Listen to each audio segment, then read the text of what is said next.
Vous l'entendrez désormais partout, cette chanson, autant que vous verrez des affiches, toutes dédiées à la sensibilisation de la population pour les élections générales du 20 décembre prochain en République démocratique du Congo.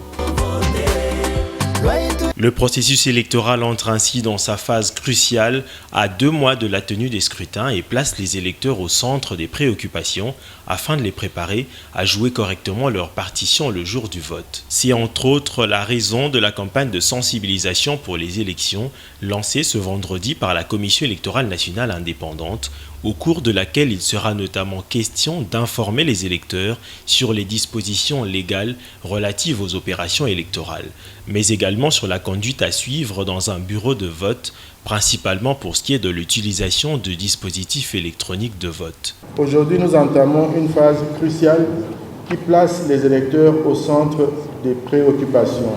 L'enjeu étant la mobilisation maximale des électeurs et l'inclusion de toutes les catégories de citoyens pour une participation de qualité.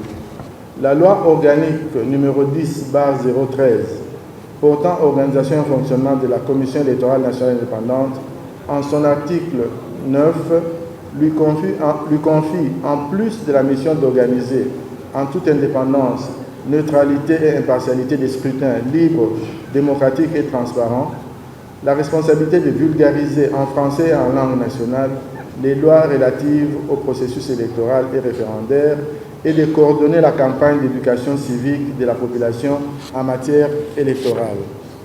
Le président de la CENI reste confiant quant à la tenue des élections dans les délais et appelle à la mobilisation des parties prenantes, essentiellement des organisations de la société civile, pour une sensibilisation maximale des électeurs.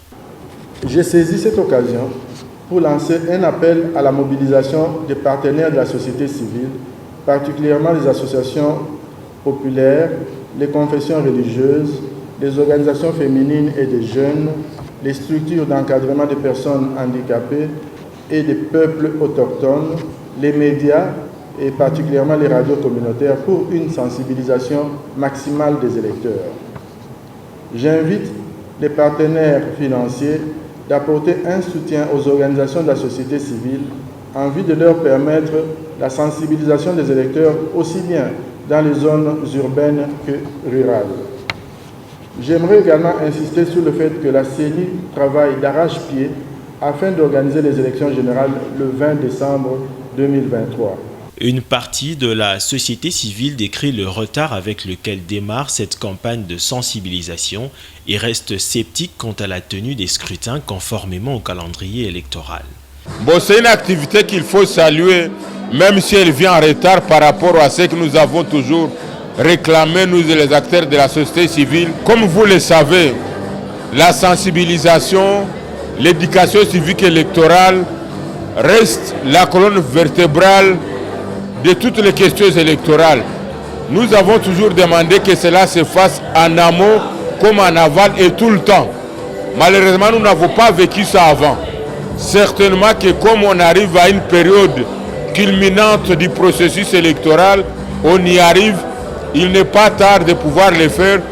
Nous espérons que ça va se faire avec une intensité pour que ça puisse permettre à ce que la population en premier lieu puisse être informée de toutes les étapes. Certainement que ce qui a déjà été fait, mais on reste quand même sceptique.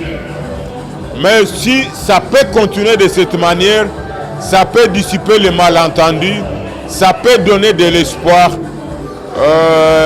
On espère qu'on va intensifier ça. La liste provisoire des candidats à l'élection du président de la République a été rendue publique jeudi dernier. Sur le total de 24 candidatures réceptionnées, toutes ont été jugées conformes et déclarées recevables. La liste définitive sera publiée le 18 novembre prochain, après les arrêts de la Cour constitutionnelle relatifs au recours en contestation des candidatures.